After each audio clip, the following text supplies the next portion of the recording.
ficar claro. O nosso objetivo ao estudar a psicologia aplicada à odontologia não é criar um psicólogo que é também dentista. Nós não faremos papel de psicólogo. As aulas, as unidades, as informações, aquilo que a gente vai estudar nessa disciplina, não é para fazer você ser um pouquinho psicólogo. Nosso objetivo é pegar dentro da área da psicologia conhecimentos que eles estudam, pesquisam, que eles têm dentro da área de trabalho deles e que seja útil para o dentista no trabalho dele, dentista. Então é importante entender isso, que nós estamos aqui para formar dentistas.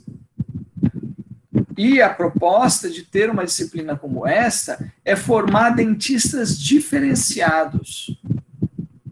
Se vocês se lembrarem de uma apresentação que ou eu ou o professor Tiago fizemos para vocês, logo na primeira semana de aula,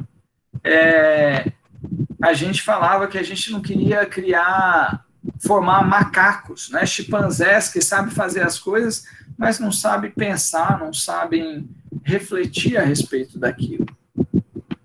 Então é justamente por isso, porque a gente pretende, ao longo do curso, e essa é mais uma disciplina com essa intenção, a gente pretende que vocês tenham uma formação que diferencie o seu trabalho como dentista.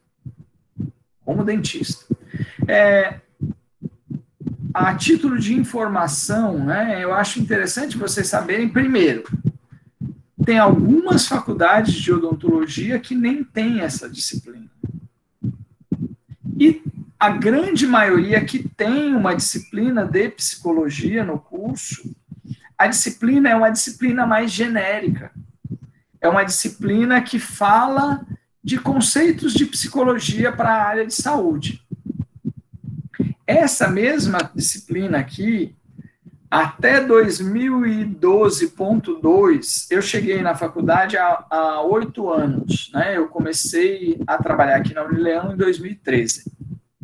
Até ali, quem dava essa disciplina era um psicólogo, inclusive ele continua, ainda hoje ele é professor da psicologia. E aí, naquele início de ano, ele não quis mais continuar com a disciplina. E aí me pediram, porque, eu não sei se todos sabem, mas além de ser dentista, eu fiz faculdade de odontologia, fiz meu mestrado, doutorado, comecei a dar aula de odontologia em 1995, e aí, alguns anos depois, já 2000 e tanto, eu resolvi cursar psicologia. Então, além de ser dentista, eu sou psicólogo também. É uma área que eu tenho muito interesse. Então, naturalmente, quando foi em cima da hora para começar o semestre, o professor falou que não queria mais, aí a diretora da Unileão me falou: Rodrigo, a gente não tem tempo para ir procurar outro professor, você não pode pegar essa disciplina? Eu achei muito legal, e aí eu reformulei a disciplina. Porque o psicólogo, o que ele fazia? Ele falava de conceitos de psicologia. O psicólogo, ele não conhece o trabalho do cirurgião dentista em profundidade, ele conhece aquilo que, quando ele vai no dentista, ele vê, né? Mas, então, o plano de ensino era um plano de ensino mais abrangente, mais genérico, como é o de outros cursos. Se alguém aqui tem alguns alunos que vêm transferidos, cursam aí alguns semestres na enfermagem, na biomedicina, e depois vê que não é aquilo que eles queriam e transfere para o odonto. Se tiver algum aqui, e essa pessoa estudou psicologia da saúde, psicologia aplicada à saúde, vai ver o quê? Que o que você viu lá era algo muito genérico, conceitos da psicologia. E aqui nós vamos estudar algo mais útil para a prática. O que eu fiz foi pegar conteúdos da psicologia que tem uma aplicação direta em algo que o dentista precisa fazer com o seu paciente. Muitas vezes não faz, ou porque não quer fazer, ou porque não tem aquele conhecimento. Então, o que nós estamos dando para vocês, oferecendo a disciplina dessa forma, é dando para vocês esse acesso a esse conhecimento. Se você vai querer usar ou não, aí, claro que é problema de cada um, como vai querer trabalhar no seu consultório, né? Mas na formação do dentista, a gente considera importante, e por isso essa disciplina está organizada dessa forma. E para isso, eu tenho um pedido para fazer para vocês, que a toda aula, toda quinta-feira de manhã que a gente estiver aqui, vocês tenham uma pergunta na cabeça de vocês. Sempre que eu estiver falando qualquer coisa, estou explicando um conceito, tal, você está pensando o seguinte: para que serve isso na odontologia? Para que é que eu vou usar isso no meu consultório? A todo momento, quando eu estiver explicando para você, você tem que pensar isso. Para que serve isso? Por que é que eu estou pedindo para vocês isso?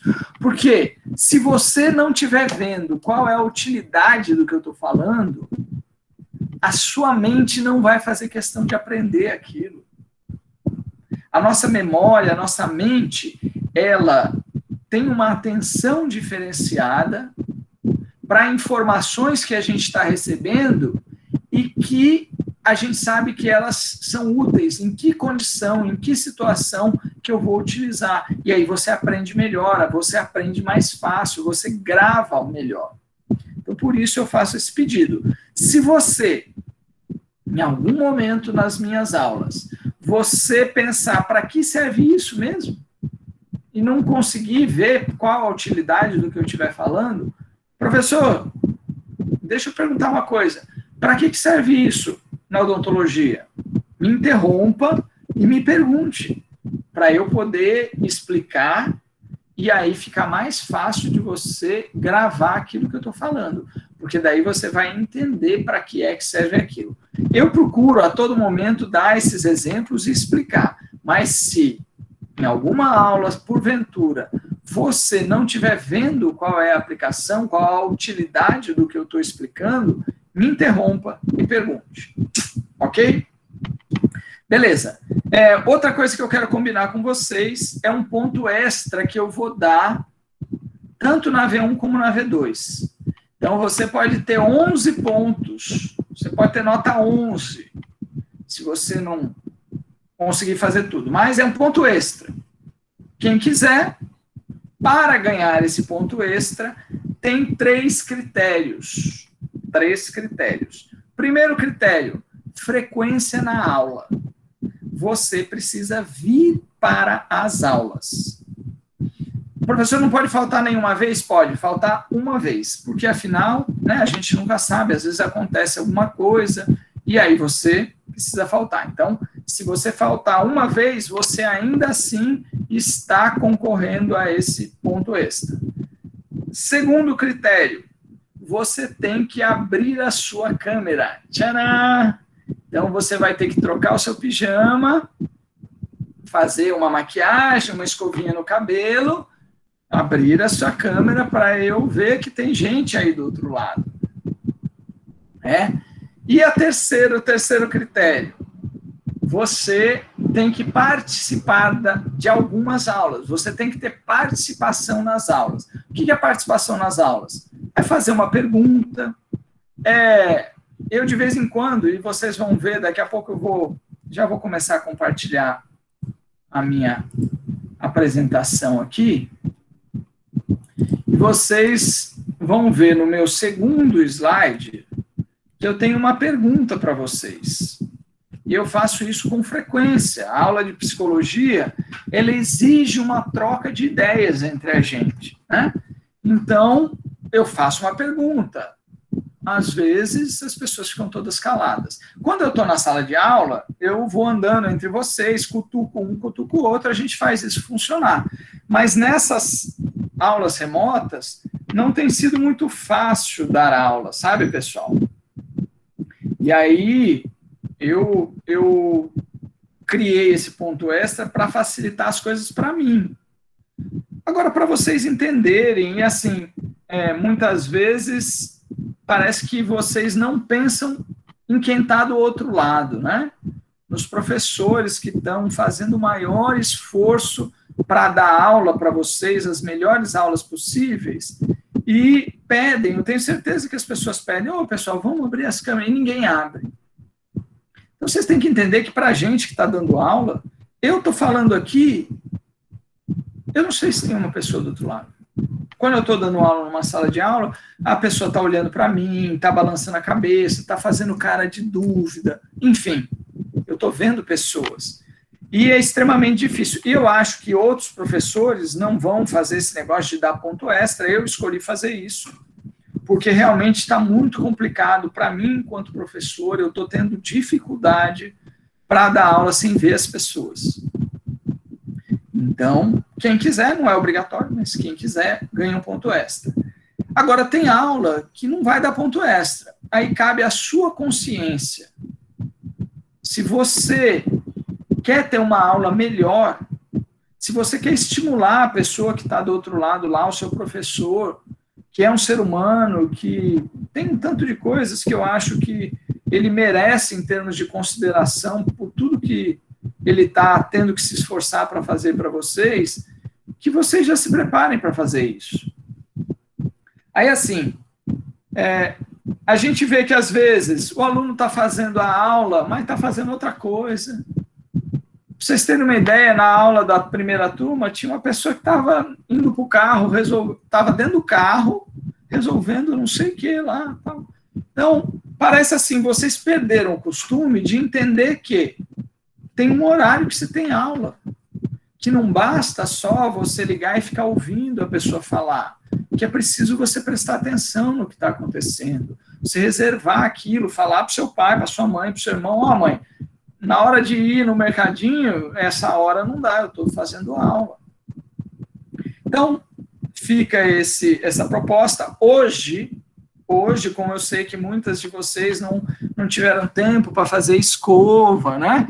Muitas vezes você está distraído, você foi passear na praça, você está correndo e ouvindo pelo Bluetooth a minha aula, né? Você foi pego desprevenido. Então, hoje, quem abrir a câmera hoje e fizer as outras coisas no decorrer do semestre, ganha 1,25, 1,25. Eu estou dando 25 décimos para quem for abrir a câmera hoje.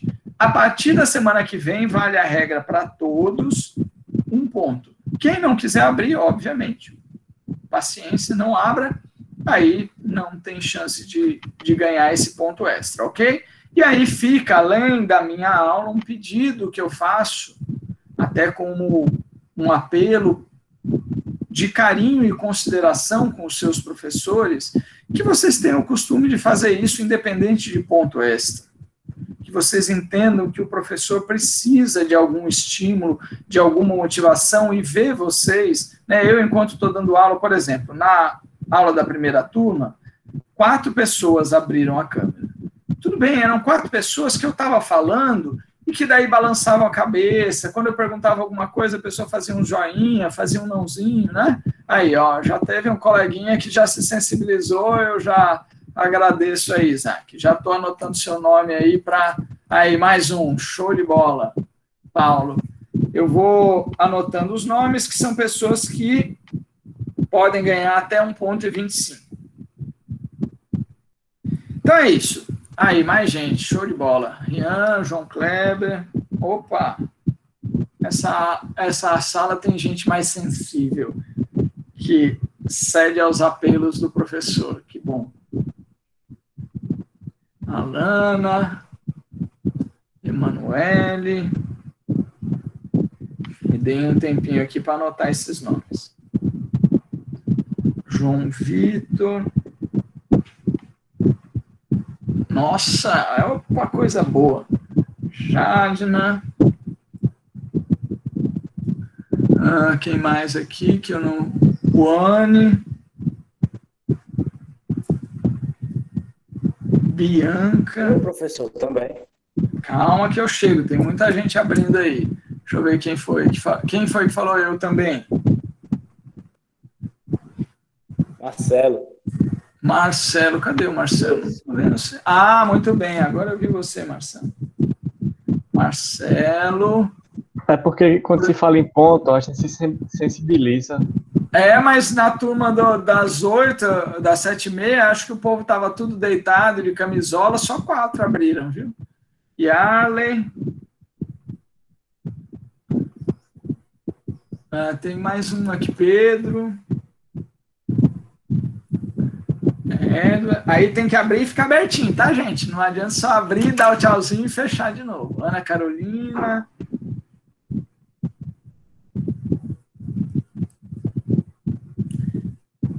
Pedro Moraes, acho que eu já anotei aqui, já. José de Gley. Eu, professor, também, Joyce. Quem é que é eu aqui? Joyce. Eita, o povo animado para ganhar ponto. Tem uma moça aqui que está com o nome Celestino Neto. Eu tenho que anotar o seu nome, certamente seu nome não é Celestino.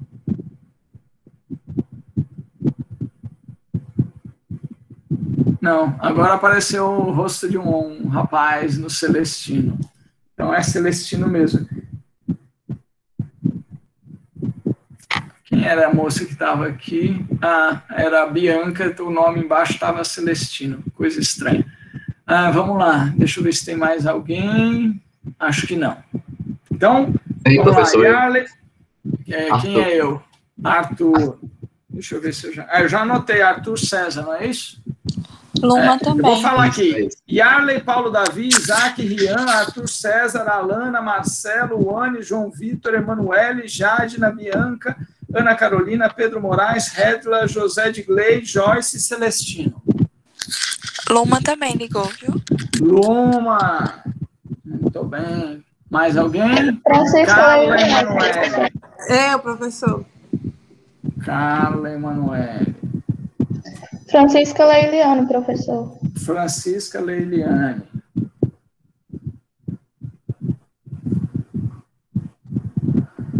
Tá, eu vou estar olhando durante a aula aí se esse povo está aberto, viu? Porque, por exemplo, Marcelo, eu falei o nome dele, ele parece que já fechou de novo. Mas vamos lá. Beleza.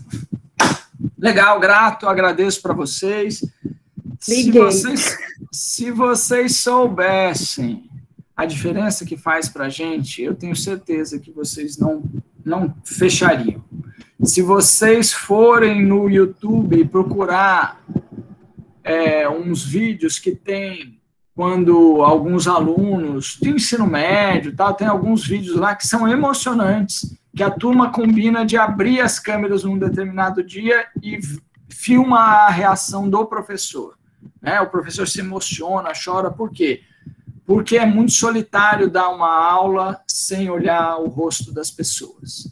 Então, se vocês fizerem isso com os seus professores, tenham certeza que a qualidade da aula vai ser muito melhor, porque a pessoa ela se sente mais motivada quando está olhando para os rostinhos de vocês. Agradeço aí, mesmo sabendo que foi motivado por um ponto extra, vocês estarem aí aparecendo, beleza? Vamos lá, então. A primeira pergunta que eu faço para vocês é essa. O que é psicologia na cabeça de vocês? E aí, assim, pessoal, não tem resposta errada. Quando a gente está conversando nessas aulas que a gente vai conversar, não importa se a ideia que você tem de um determinado conceito é algo que foge um pouquinho da definição da técnica, que seja uma ideia supostamente até absurda, não tem problema. É importante a gente discutir, falar, então participe. Fale o que você pensa, Se tiver certo, eu falo que está certo. Se tiver incompleto, eu explico e completo a ideia que você começou, tá? Serve para a gente construir o nosso conhecimento em conjunto. Então, quem aí que pode dizer o que é que você entende por psicologia? O que é a psicologia para você? A ciência que estuda o comportamento do ser humano? Show de bola. Ao meu ver, Então, essa resposta, se eu vi direito, foi a Emanuele que deu, é praticamente metade do que a psicologia faz, é estudar o comportamento humano. Mas existe um outro aspecto complementar a essa resposta, que daí define perfeitamente o que é psicologia. É a ciência que estuda o comportamento humano e... que mais? trata a saúde mental. Como é? A psicossocial. O que você falou aí? Foi Marcelo? É Marcelo, o que você falou aí? Eu disse trata a saúde mental, é isso? Trata a saúde mental e alguém falou de biopsicossocial, acho que foi o Pedro. Sim, mas... Não, a psicossocial. O que é a psicossocial? Porque, tipo assim, eu já, quando eu... Só um instante. Eu cursava Direito antes e a gente pagou, eu paguei uma cadeira de Psicologia. Só Certo. que faz muito tempo, né? Pelo que eu lembro, a psicologia, ela estuda a psique social, é o estudo da mente, é tipo assim, é o alter ego, é o ID da pessoa. Pronto. Então, olha só, o Pedro está colaborando, respondendo a pergunta e dando um exemplo daquilo que eu falei há pouco, a respeito de como a psicologia é normalmente dada em outras áreas, né? Ele falou de id, ego, essa é uma estrutura psíquica da psicanálise, que é um conceito da psicologia. E que é muito interessante de saber, né? Mas que, se eu fosse explicar isso para vocês, eu gastaria aí umas 2 aulas para explicar aí de ego, superego, e você ia perguntar para mim, professor, qual é a aplicação direta disso na odontologia? E sabe o que eu ia fazer? Ia falar, então, não tem uma aplicação direta, é um conhecimento interessante, né? Então, os conceitos que eu vou trazer, eles têm uma aplicação bem direta. E aí, a resposta do Pedro, ela está correta, no sentido de que a psicologia estuda os comportamentos, como foi dito, e os processos mentais. Então, são 2 coisas, processos mentais e comportamento. Comportamento eu consigo enxergar. Comportamento é o que eu estou fazendo aqui. Eu estou emitindo um comportamento. Qual é o comportamento que eu estou emitindo? Eu estou dando uma aula, falando, gesticulando. Esse é o meu comportamento, ele é visível. Você consegue ver que eu estou emitindo o comportamento. Paralelo ao meu comportamento que você enxerga, eu estou tendo processos mentais acontecendo. Enquanto eu estou falando aqui, eu estou pensando em algumas coisas, eu estou pensando no que eu vou falar na sequência, eu estou observando e reagindo mentalmente a alguns estímulos que eu estou recebendo. E isso não é visível para vocês. O meu processo mental, ele não é visível, mas ele está acontecendo. Então, a psicologia, ela estuda as 2 coisas. Aquilo que está visível, que você vê, que são os comportamentos, e também aquilo que é invisível, que são os processos mentais. Vou dar exemplo de processo mental para não ficar uma coisa muito abstrata para vocês. Memória é um processo mental, certo? Motivação é um processo mental. Então, são coisas que acontecem na minha cabeça. Atenção é um processo mental. Então, onde é que eu estou fixando a minha atenção? Emocional. A parte emocional, né, os sentimentos, as minhas reações condicionadas emocionais.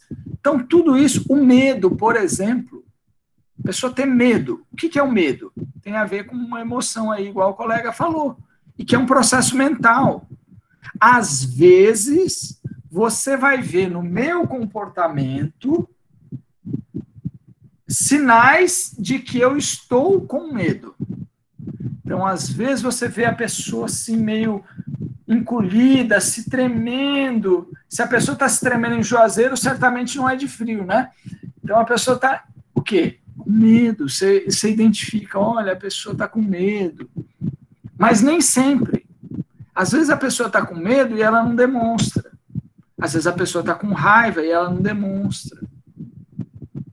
Às vezes a pessoa está enfadada com alguma coisa que você está falando e ela não demonstra. Então, uma coisa que vai ser interessante para vocês, principalmente para aqueles de vocês que forem pessoas mais espertas, é que as coisas que a gente vai falar aqui, obviamente, servem diretamente para a odontologia, mas elas têm uma utilidade muito legal para a vida de vocês.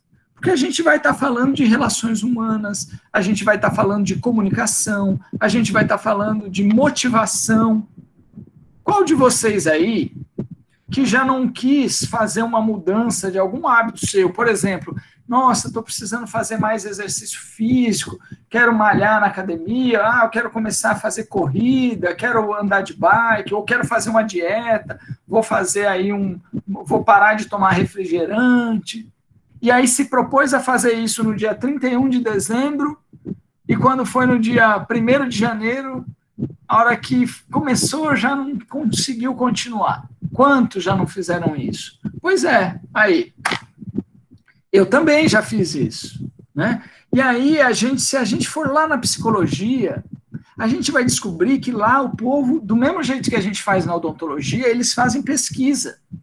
Então, por exemplo, vocês estão começando a ter, a maioria de vocês, né, endodontia lá com a professora Cláudia, a professora Simone, e aí elas vão ensinar para vocês uma sequência do começo ao fim de uma técnica para fazer tratamento de canal. Então, onde elas tiraram? Elas inventaram essa técnica? Não. Um monte de gente, inclusive elas mesmas, né, já fizeram pesquisas na área da endodontia para testar assim, se eu usar essa lima aqui e usar essa outra, qual fica melhor? E aí a gente vai fazendo pesquisa para ver qual fica melhor, qual é o tratamento melhor, até que a gente tem uma técnica definida. Porque a gente fez pesquisa e descobriu que o melhor jeito de tratar canal é seguindo essa sequência. E por isso a professora já entrega pronto para vocês. Pessoal, a gente trata esse canal com essa sequência. Aí eu vou abrir um parênteses aqui, tá? Que eu falei agora há pouco daquilo que nós não somos um macaquinho. É importante você entender que existe uma ciência por trás disso. Porque daqui a alguns anos vai ser feita uma outra pesquisa e vai descobrir que aquela sequência que você aprendeu no 5º semestre da faculdade já tem uma técnica melhor. E aí você aprende a técnica melhor, para você não ficar parado no tempo. Para você entender que a ciência é dinâmica e que você precisa de um aprendizado contínuo. Né? Então, é importante você entender que uma técnica, ela é definida pelas pesquisas que nós temos até hoje. De repente, amanhã se descobre alguma coisa que já é melhor. Na medida do possível, enquanto vocês ainda estão no curso, a gente procura apresentar essas inovações para vocês. Mas, às vezes, essa mudança vai acontecer, você já saiu para o mercado de trabalho e você tem que estar ligado nisso. Fecha parênteses. Então, do mesmo jeito que a gente tem isso na odontologia, o pessoal da psicologia estuda isso. Como é que funciona a motivação humana? Tem algumas coisinhas que, se a gente souber, eu quero começar a correr. Pelo menos 3 vezes por semana eu quero correr 1 hora. Lá na pista na ciclofaixa que tem aqui. Né? Eu quero fazer isso 3 vezes por semana. Mas eu não consigo, eu começo para... Peraí, olha, a psicologia descobriu que se eu fizer tal coisa, facilita eu adquirir um hábito novo. se eu fizer tal coisa, eu consigo manter o hábito que eu adquiri. Então, tem conhecimentos que vão ser úteis e que o objetivo da gente estar estudando é para você fazer com o seu paciente, para mudar os hábitos dele, para motivar o seu paciente, mas que serve para você também. E aí vocês vão ver que, de vez em quando, eu vou dar uns exemplos interessantes a respeito disso, tá? Tem uma aula, por exemplo, que a gente fala de comunicação não verbal. E eu dou umas dicas, falo alguma coisa de como é que você interpreta a linguagem não verbal. Para você ver quando uma pessoa, às vezes, está falando uma coisa, mas está pensando o contrário. Né? Aí eu brinco que dá para pegar o namorado na mentira se você souber comunicação não verbal. Eu brinco, mas é verdade. Dá para fazer isso. A gente chega lá. Beleza. Então, consequentemente, se psicologia é igual vocês me falaram, o estudo da mente humana, dos processos mentais e dos comportamentos, se a gente entender que psicologia é isso, a psicologia da saúde é aquela área da psicologia em que a gente vai pegar os comportamentos e os processos mentais que são relevantes para a promoção e manutenção da saúde, para prevenção e tratamento de doenças. E aí, dentro dessa área, psicologia da saúde é uma especialidade da psicologia, tá? Do mesmo jeito que odontologia você pode fazer dentística, periodontia, orto, etc., o psicólogo ele pode se especializar em psicologia da saúde. Aí eu estou pegando dessa psicologia da saúde conhecimentos que são úteis especificamente para você, dentista. E se você for esperto, se você for inteligente, você vai começar já a pensar a respeito do que eu estou falando, se isso faz sentido para você ou não, e já vai começar com o seu paciente, a maioria de vocês vai estar no estágio 2, né?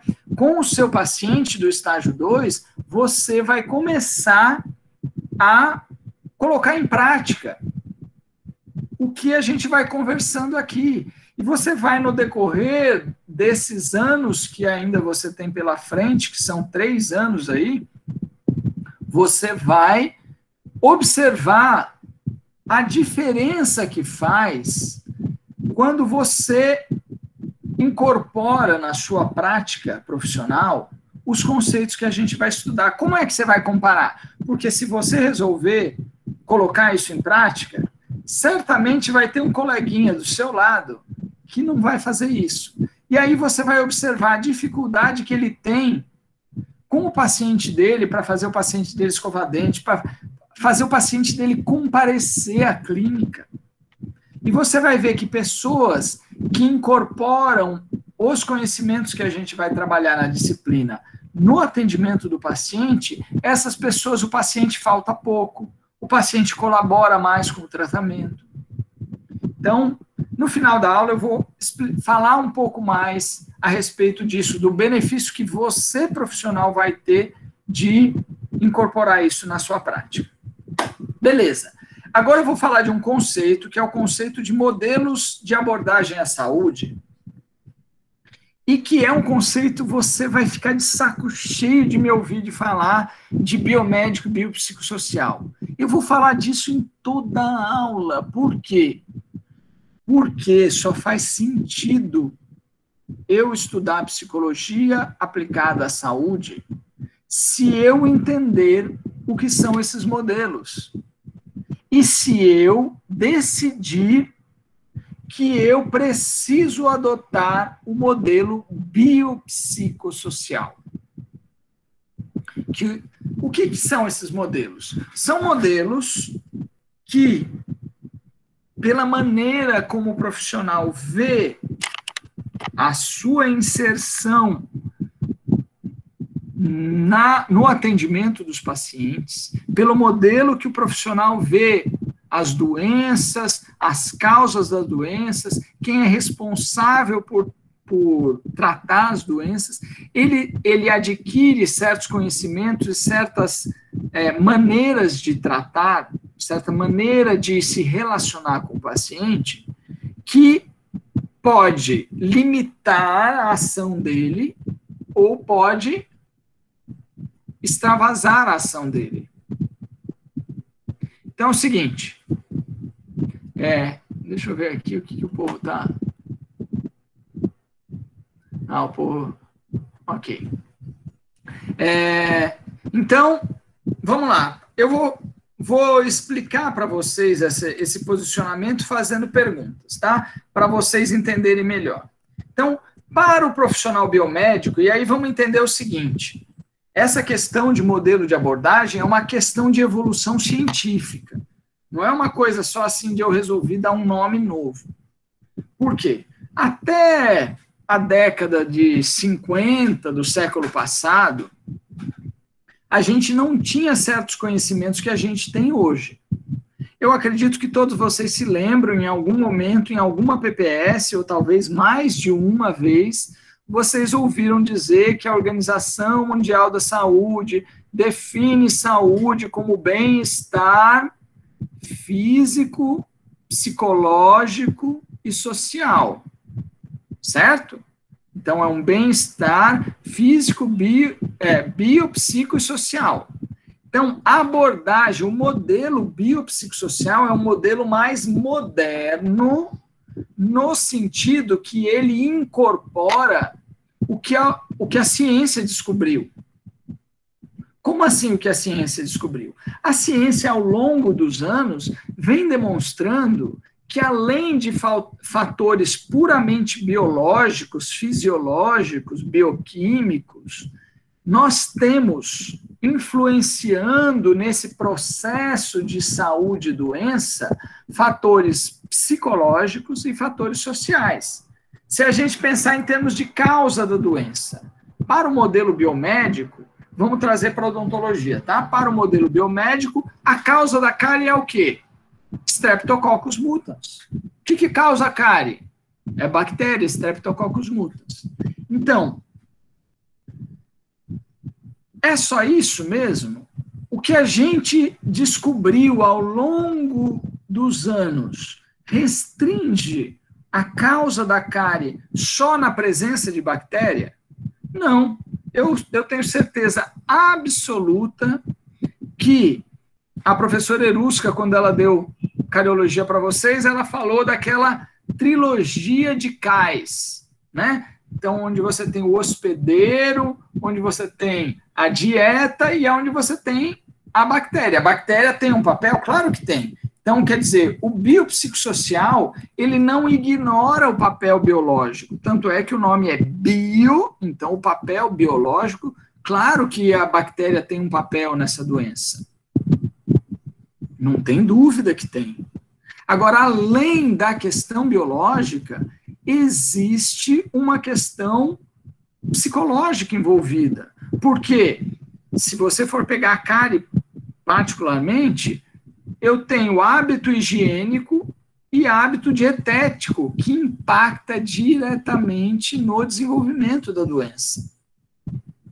E eu tenho uma questão social, que é de poder aquisitivo, inclusive, que impacta na doença também. Então, se eu simplesmente ignorar isso e achar que o problema da cárie é a bactéria, e essa é a visão do dentista biomédico, entenda uma coisa, você que está me ouvindo aí, às vezes o dentista tem um comportamento biomédico, ele não vai dizer para você, porque ele estudou, ele teve aula com uma professora de cariologia também. Então, ele não vai dizer para você que o hábito higiênico não é importante, não é que ele não vê, mas o comportamento dele não denota que ele realmente aprendeu o que isso significa, que ele realmente entendeu qual o impacto de saber que tem que mudar hábito higiênico, que tem que mudar hábito dietético, qual o impacto disso para a sua prática da profissão. Porque o modelo biomédico, quando você, por exemplo, vamos levar aí um infarto do miocárdio.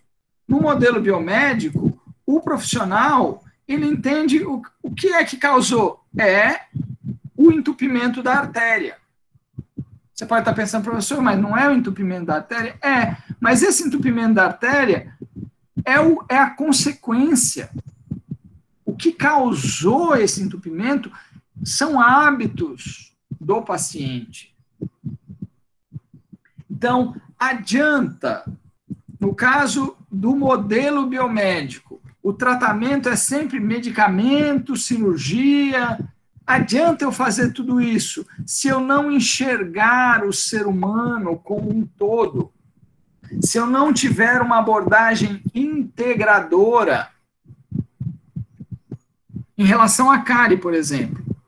Tem muito dentista, e você mesmo aí que está me ouvindo, eu tenho certeza que tem alguns de vocês que já tiveram experiência de ir no dentista, chega lá, ele conta quantas cavidades de cárie você tem, como se o problema fosse só aquela cavidade. Então, assim, tem lá você tem, aí o dentista fala assim, você tem uma cárie. Cárie, para começo de conversa, não é quantificado, você tem uma cavidade de cárie. A cárie é uma doença. É uma doença que é resultado de um desequilíbrio biofisiológico, físico-químico da cavidade bucal, que é consequência, o desequilíbrio é consequência de hábitos. E hábitos são influenciados pela maneira que a pessoa pensa, pela maneira que a pessoa é, pelo humor da pessoa, pelo grau de motivação, pelo grau de depressão ou saúde mental que a pessoa tem. Então, quando o dentista restringe o tratamento que ele faz a simplesmente entrar com uma broca ali, remover o tecido comprometido, fazer uma restauração, a restauração pode ficar linda, maravilhosa, aí pronto, fez isso, acabou, está tratado. Não está tratado. Porque o problema não é aquilo é o resultado, aquilo é consequência de um problema que é um desequilíbrio que está acontecendo, e esse desequilíbrio existe porque a pessoa tem comportamentos que não são compatíveis com saúde bucal. Então, se eu, enquanto profissional de saúde, não tiver consciência que há fatores psicológicos que estão diretamente relacionados à cura daquela doença, para eu tratar cárie de verdade, eu preciso mudar hábitos do paciente, fazer ele escovar o dente, passar fio dental melhor e ter uma dieta mais saudável, mais equilibrada, com uma frequência menor de ingestão de açúcar. Eu não estou falando nenhuma novidade para vocês. Agora, como é que eu, profissional, vou querer mudar hábito do paciente se eu não conhecer minimamente a ciência que tem por trás de mudança de hábito? Vocês estão entendendo o que eu estou querendo dizer para vocês? É assim, quando eu quero tratar um canal, existe uma ciência que embasa o que eu vou fazer. A maioria dos dentistas, quando ele quer mudar um hábito do paciente, ele não sabe uma ciência que embasa isso. Ele faz as coisas, às vezes, com a melhor das boas intenções, mas ele faz as coisas da cabeça dele. E o que eu estou querendo mostrar para vocês nessa aula, que tem como objetivo vocês entenderem a diferença que faz o conhecimento da psicologia aplicada à odontologia, é justamente você entender que você pode ter a chave para resolver muitos problemas do dia a dia do consultório, se você realmente compreender os conceitos que nós vamos trabalhar durante o semestre. Porque para o profissional biomédico, ele se coloca como o responsável pelo tratamento. Então, o paciente tem cárie. Beleza, Então, eu aprendi lá com o professor de aula, o professor João Paulo, a fazer isolamento e anestesia, preparo, restauração maravilhosa. Não dá nem para ver que tem restauração aqui, uma restauração de resina perfeita. O que adianta? Tratou a doença do paciente? Não tratou.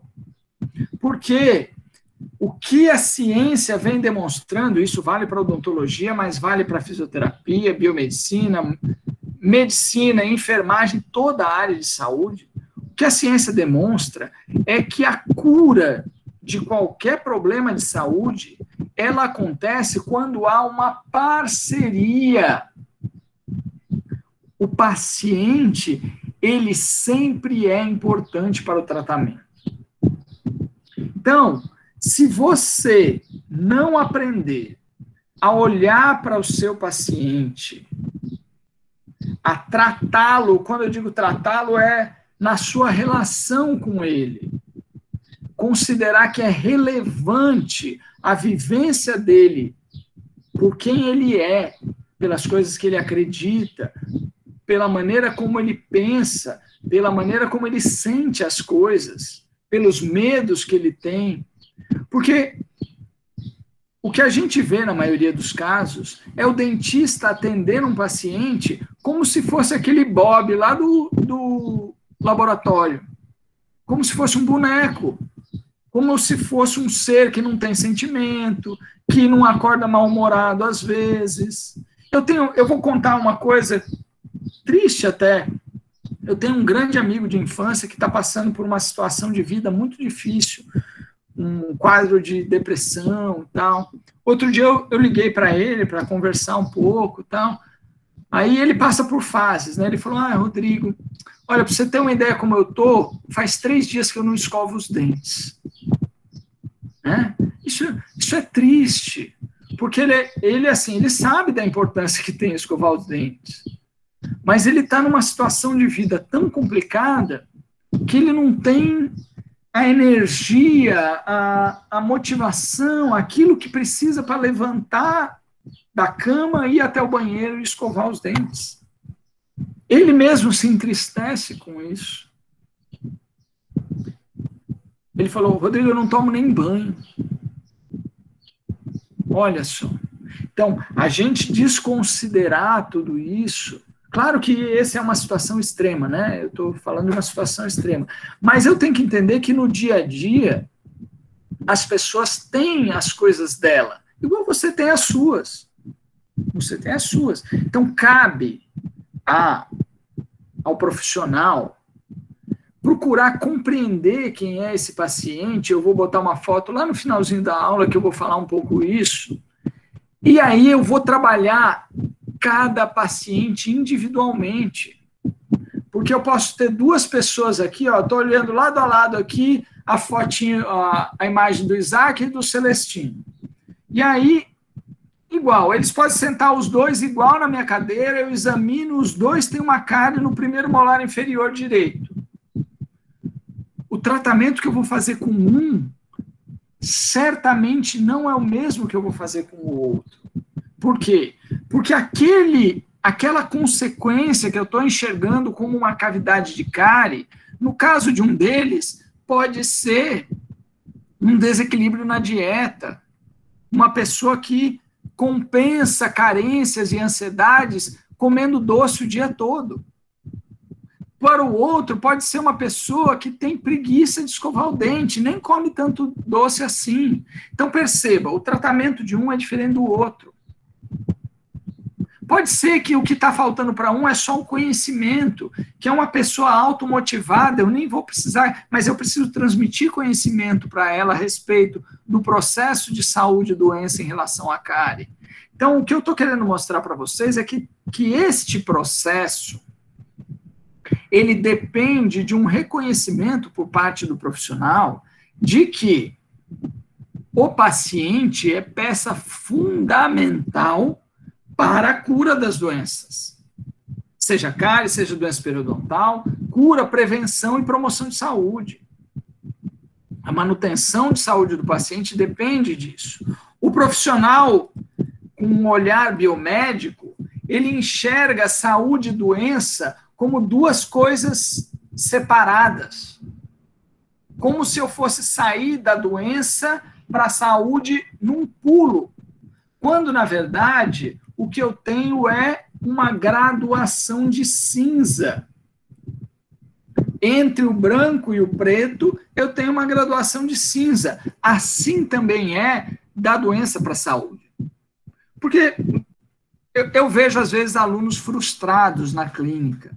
Assim, às vezes você está lá, né, aprendeu aquela técnica aí, no dia de instrução de higiene bucal, você traz todo aquele aparato, manequim, aquele escovão, você traz o seu iPad para mostrar umas cenas de como é que escova, a angulação da escova, dá aquela explicação maravilhosa para o paciente, e aí, na outra sessão, ele volta e ainda está cheio de placa.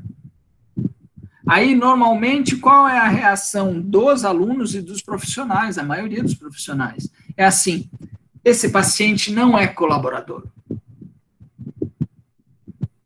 Eu fiz a minha parte, eu ensinei para ele, ele não está fazendo o problema dele. E aí você está desconsiderando tudo isso que eu estou falando aqui.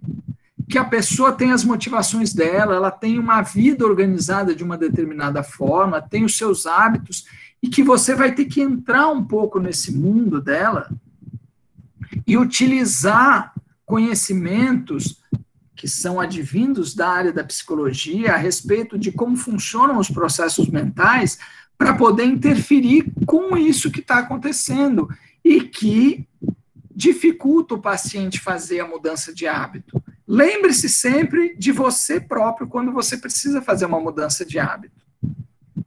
Então, adquirir a disciplina, a motivação para mudar um hábito e manter essa mudança exige um contexto.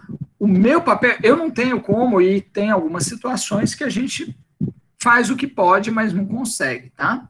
Eu não estou dizendo que daí, a partir disso, todos os seus problemas estão resolvidos. Mas, boa parte das pessoas a gente consegue facilitar.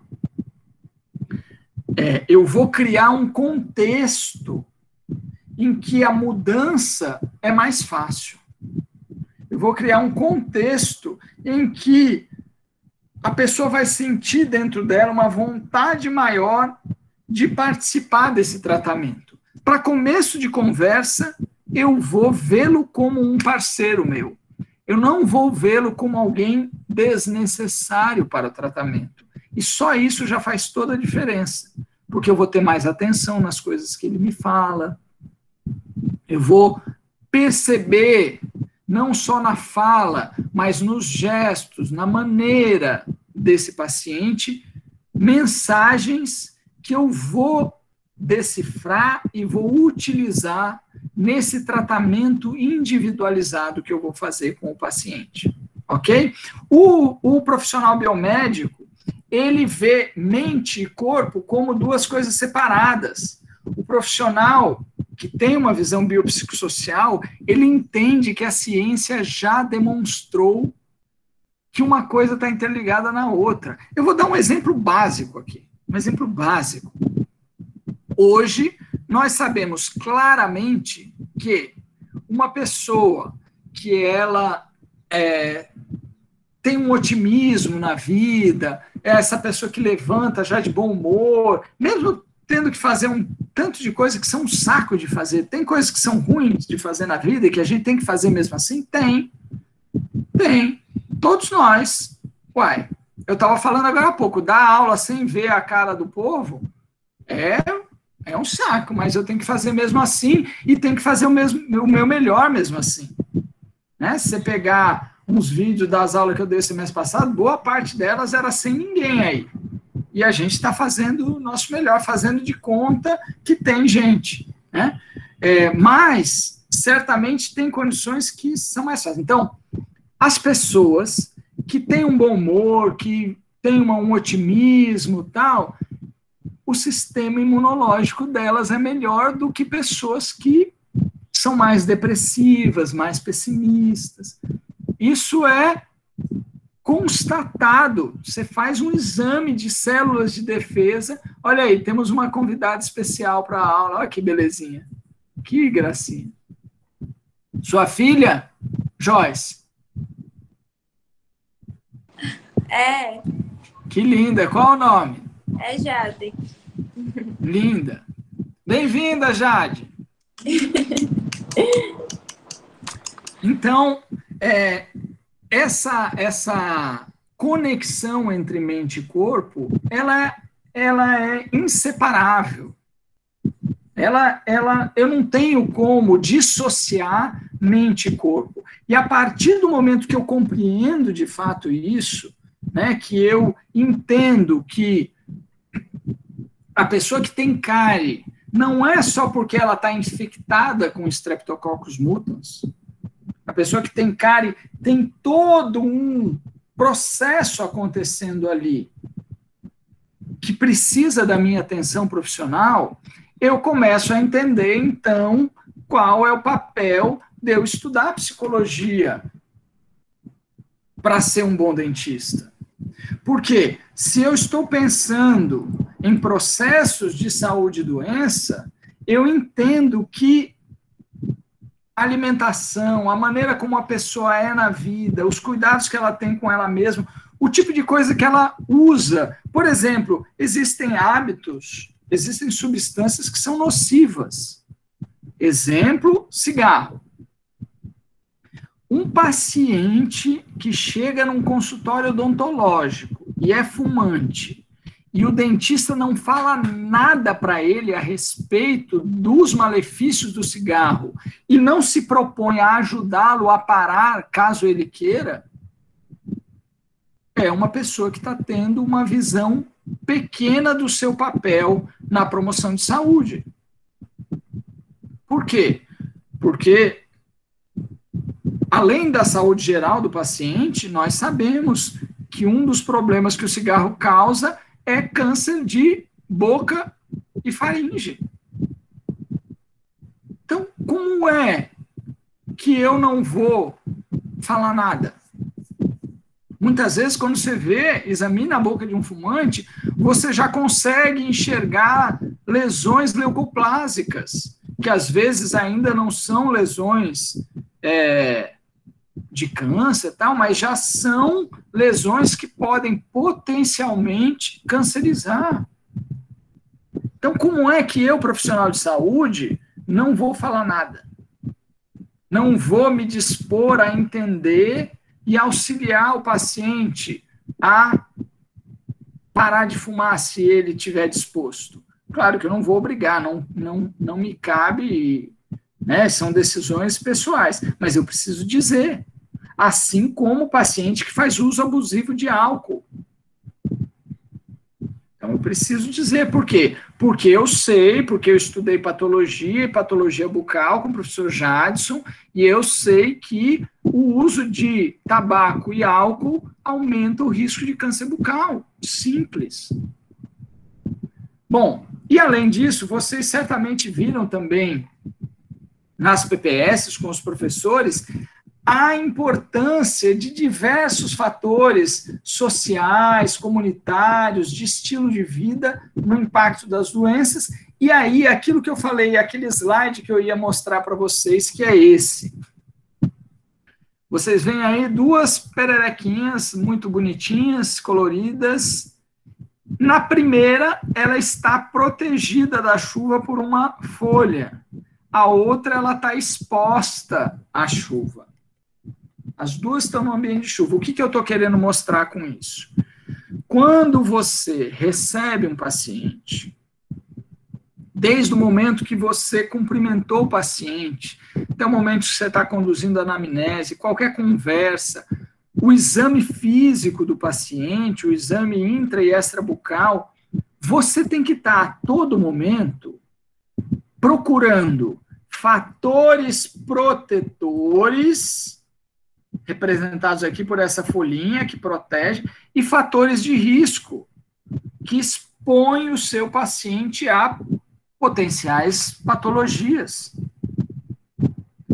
Porque é nesta equação É nessa visão que você vai ter daquilo que protege, daquilo que expõe o seu paciente a determinadas doenças, que vai entrar a sua atuação.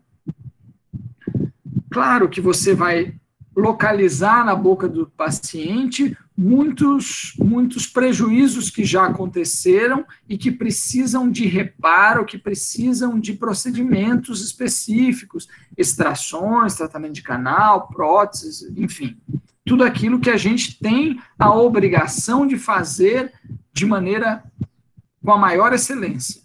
Só que, além disso, tem toda uma análise. E por que as pessoas não fazem? Porque exige usar o separador de orelha, esse negócio que nós temos aqui, que separa as orelhas, para outra coisa, além de separar a orelha, que é pensar. Então, para você fazer isso tudo que eu estou falando, dá mais trabalho do que eu ir lá e só fazer a parte prática. Ir lá e só fazer o tratamento de canal, ir lá só fazer... É mais fácil ser tecnicista. É mais fácil achar que eu não vou precisar interagir com o outro. Que o meu trabalho é só ir lá e fazer, e aí se o paciente... Eu já ensinei a escovar o dente. Se ele não quiser escovar, problema dele. É mais fácil essa postura. A questão aqui é, você enquanto profissional, né, uma das coisas, eu tenho certeza que vocês sabem, né, quando você pensa em ser profissional, né, cuidar do sorriso das pessoas, você sabe também que existe um mercado de trabalho. Eu sei que você sabe disso, e que você já fica pensando como é que você vai fazer para atrair pacientes para o seu consultório, né? E aí, hoje em dia, o povo que quer dar uma bombada no consultório, investe em mídias sociais, aí contrata alguém para fazer toda uma campanha de Instagram, não é isso? Põe outdoor, você vestido de jaleco assim, com os bracinhos cruzados, com aquela cara de inteligente, ainda põe um óculos, né? Beleza. Eu não estou dizendo que isso é ruim, não, beleza. Fazer propaganda é bom. Agora, você quer saber o que vai fazer a diferença mesmo para você ter um consultório de sucesso? É o que você faz depois que o paciente entrou ali. Você vai ser um profissional que o paciente entrou ali, ele vai sentir que, poxa, esse profissional tem uma diferença. É diferente de todos os profissionais que me atenderam até agora. E ele vai querer ficar com você para o resto da vida. Eu costumo dizer que o sucesso de uma clínica, de um consultório ao longo do tempo, não é você chegar um monte de paciente lá na clínica. É você fazer cada um que chega nunca mais sair. Ficar fiel a você para o resto da vida e ainda fazer propaganda para você, para os amigos. Porque mais do que uma fotinho bonitinha no Instagram, o que faz uma pessoa te procurar é aquela conversa no aniversário da criança, uma pessoa falando para outra assim, nossa, estou precisando ir no dentista, mas eu tenho um medo e tal. Falando, nossa, eu também tinha um medo, mas eu fui no Dr. Isaac. Nossa, ele tem um cuidado com a gente, ele fez uma técnica lá de relaxamento, eu já nem sinto ele dar anestesia, nem nada. Nossa, onde é que é esse Dr. Isaac? Me fala aí. É isso que vai fazer a pessoa realmente ir no seu consultório. Então, você precisa refletir um pouco a respeito de quem você quer ser. Eu sei que, infelizmente, a maioria das pessoas é acomodada, né? Eu sei, porque eu sou professor de odontologia. Quem fez as continhas aí, no começo da aula eu falei que eu comecei a ser professor em 95, né? Quem fez as continhas, eu dou aula há 25 anos. Eu formo pessoas há 25 anos. E eu sei que a grande maioria das pessoas não faz a metade das coisas que elas ouviram nas aulas da faculdade que precisa fazer. Tem gente que sai da faculdade e nem isolamento absoluto usa mais. A gente vai fazer o quê? Você sabe disso, porque você já foi em dentista que não usou isolamento absoluto em você. Né? Então, assim, eu não estou inventando.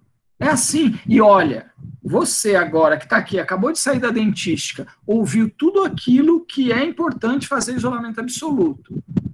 Não é um absurdo? Tem gente que faz endodontia sem isolamento absoluto, com o risco que tem da pessoa engolir uma lima daquelas. Ei, Rodrigo, eu Diga. até achei estranho quando a gente estava em dentista estudando isolamento. Nunca minha dentista fez isolamento em mim. Não sabe nem como é que fazia, nem o que era aquilo. Ó. Pois é. Então, isso que eu estou falando é uma realidade. Quer ver uma coisa que as pessoas não fazem? Vocês aprenderam. Semestre passado, na patologia bucal, na semiestômato, palpação extraoral. Fazer palpação dos gânglios. Vocês não aprenderam isso? Quando que você foi num dentista e ele fez isso em você? E eu costumo falar, nós vamos ter uma aula de comunicação não verbal, né? E aí, um tipo de comunicação não verbal é a linguagem do toque, chamado tassésica. Então, você vai tocar na pessoa. Então, você tem que ter um cuidado, principalmente porque as pessoas não estão acostumadas que o dentista vai ficar apertando o pescoço, de repente ela fala assim, o que esse cara está querendo?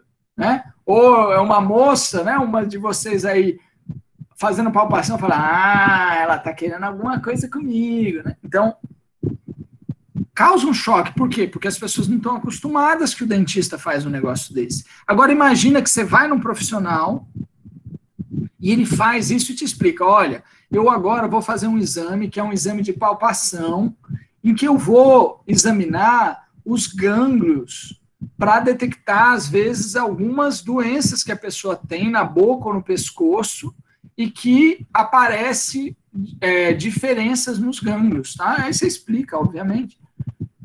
Aí ela vai chegar em casa e falar, nossa, hoje eu fui no dentista, tem que ver, ele fez um exame, nunca tinham feito em mim, tem que ver como ele é cuidadoso. É óbvio que a pessoa vai comentar isso. E se continuamente ela observar no seu atendimento esses pequenos cuidados, a observação dessas coisas que são, para mim, assim, óbvias, que devem ser feitas, porque a ciência mostrou. Você pode diagnosticar um câncer precocemente fazendo um exame desse. E a imensa maioria das pessoas não faz. E eu não estou falando da imensa maioria dos dentistas que formaram há 50 anos atrás, não. Eu estou falando dos coleguinhas de vocês que formaram agora em janeiro e que vão sair e não vão fazer também. Isso te coloca numa posição que é assim, se você tiver uma decisão dentro de você de ser um profissional diferenciado, você está na frente de todo esse povo. Entendeu? E isso vai fazer a sua diferença em termos de sucesso profissional, porque as pessoas reparam nisso. As pessoas estão carentes de gente que dê uma atenção real para elas, que olhem para quem elas são, as dificuldades que elas têm. Nós estamos precisando de profissionais de saúde assim. Então, cabe a você decidir, né? Eu falo tudo isso, procuro sensibilizar, mas, enfim, você vai fazer o que você quiser da sua vida. Eu sei que eu consigo tocar o coração de alguns e, para mim, isso daí já é uma felicidade. Para vocês terem uma ideia, olha só, eu acho muito legal isso. De vez em quando um aluno está lá no 10º semestre, que ele chega para o paciente dele, que ainda vai ter algumas coisas para fazer, e ele está finalizando a clínica e fala assim, seu João, agora é o seguinte, eu estou me formando agora, nós estamos terminando a clínica agora, eu estou me formando, então semestre que vem eu não vou estar aqui mais para continuar seu tratamento, mas eu já deixei o seu encaminhamento, vai ser um colega que vai chamar o senhor e vai dar continuidade. Não, mas você não vai formar? Onde é que você vai atender? Não, mas eu vou atender no consultório. Não tem problema, eu prefiro pagar e continuar com você. Tem algumas vezes. E por que isso acontece? Por causa disso que eu falei para vocês. Por causa do valor que tem para a pessoa, o vínculo que ela cria com um profissional que realmente dá uma atenção diferenciada. E o que a gente vai estudar durante esse semestre, se você colocar em prática, te dará a capacidade de fazer isso. Ok? Então, a gente sabe que a gente precisa dar uma atenção para hábitos. Além dos hábitos, tem um aspecto que é muito relevante na odontologia, nós vamos ver isso, a última unidade do semestre é essa, mas tenha certeza que quando chegar lá, todas as 5 unidades que vieram antes, inclusive a de hoje, faz toda a diferença para quando a gente for falar de medo de dentista. Nós temos entre 20% a 30% da população que não vai ao dentista por causa de medo. Imagina aí a tua cidade. Quem é de outra cidade aí? Me diz alguém aí que, sei lá, tem alguém de Brejo aí? Se tiver, fala aí, eu sou de Brejo. Ou outra cidade, Milagres, Exu. Da onde? Nova Olinda, pronto. João Kleber de Brejo. João Kleber. João Kleber de Brejo. Quantos habitantes tem em Brejo Santo? Você sabe, João Kleber? Nova Olinda tem quantos? Tem uns 50 por aí. Quanto? Brejo Santo tem uns 50 mil habitantes. 50 mil habitantes, beleza. Então vamos lá. Brejo Santo, 50 mil habitantes. 20%, entre 20% e 30%, ou seja, entre 10 e 15 mil pessoas em Brejo Santo não vão ao dentista porque tem medo de dentista. Lá em Brejo Santo, e isso tem rico e tem pobre, não é só os pobres, não. Tem gente que pode pagar caro, mas não vai no dentista porque tem medo. Isso é levantamento, é pesquisa. Não estou falando da minha cabeça, não estou inventando. Os levantamentos no mundo inteiro mostram que entre 20% e 30%. Então, em 50 mil, entre 10 e 15 mil pessoas não vão no dentista. São pessoas que são potenciais pacientes, que ninguém atende eles, e que se você montar um consultório em Brejo Santo, com atendimento diferenciado para pessoas que têm medo de dentista, você conquista essas 10 a 15 mil que ninguém atende, e elas arrastam a família toda delas para lá. Porque mesmo quem já vai no outro dentista, vai querer esse dentista que dá uma anestesia. Nossa, ele faz um negócio lá, a hora que ele vai fazer anestesia, que eu nem percebo que ele deu anestesia. Eu nem tenho mais medo. Então, para você, enquanto profissional, você tem um potencial de marketing. E é um marketing que é diferente do marketing de fazer propaganda, botar o outdoor com os bracinhos cruzados, com cara de inteligente, entendeu? É um marketing que é um marketing direto das pessoas que estão recebendo um serviço diferenciado, que recebem uma atenção, que fazem com que elas vejam que você é diferente de tudo que está por aí. Vocês já viram, já tiveram um lugar, alguém vendendo um din-din gourmet? Quanto é que custa um din-din gourmet? R$4. Quanto é que custa um din-din daqueles? Uns R$3, R$3,50. Tá. O din-din normal, sem ser gourmet, custa quanto? R$1,50. R$1,50, ou seja, R$1, né? Eu sei porque a primeira vez que eu vi um tal do din-din gourmet, eu estava com meu filho num lugar e aí, pai, tá vendendo din-din ali, vai lá, vai para comprar. Aí eu dei R$2 para ele, porque foi o que eu pensei, é R$1. Aí ele falou, pai, é R$4. R$4 um din-din? Peraí, filho. Aí eu pensei, ele era pequeno, né? Falei, não, estão querendo roubar porque é criança, né? Aí eu fui lá, falei, quanto é o din-din? É R$4. Falei, R$4 o din-din? Não, mas é um din-din gourmet. Aí o cara tirou, realmente era um din-din um pouco maior do que o normal, e tinha Nutella, tinha não sei o quê, né? Falei, beleza, comprei o din-din. Então, assim, você não paga R$4 por um din-din gourmet? Né? Paga, por quê? Porque é mais gostoso, porque tem uma diferença. Se você só tiver R$1 no bolso, claro que você vai gastar R$1 no din-din Chechel, né? Paciência. Você só tem R$1, só dá para comprar aquele mesmo. Mas se tiver, você compra, porque é diferente. Você vai ser o dentista Chechel ou você vai ser o dentista gourmet? que é o dentista gourmet? É o dentista que tem uma diferença de verdade, que não é assim, eu tenho o equipamento laser XYZ. Equipamento qualquer um compra.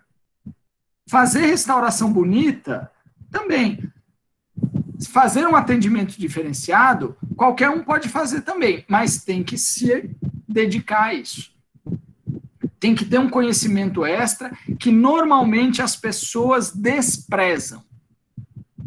Normalmente as pessoas desprezam o tipo de conhecimento que tem uma abordagem mais humanista, que exige da pessoa conhecer conceitos de outras áreas. Então, você tem uma chance, se você resolver se dedicar um pouco a isso, você tem uma chance de se diferenciar em relação aos seus colegas de uma maneira que a grande maioria não está disposto a fazer o esforço necessário. Beleza? Alguma pergunta, alguma dúvida? Então, pessoal, é o seguinte. Vou interromper.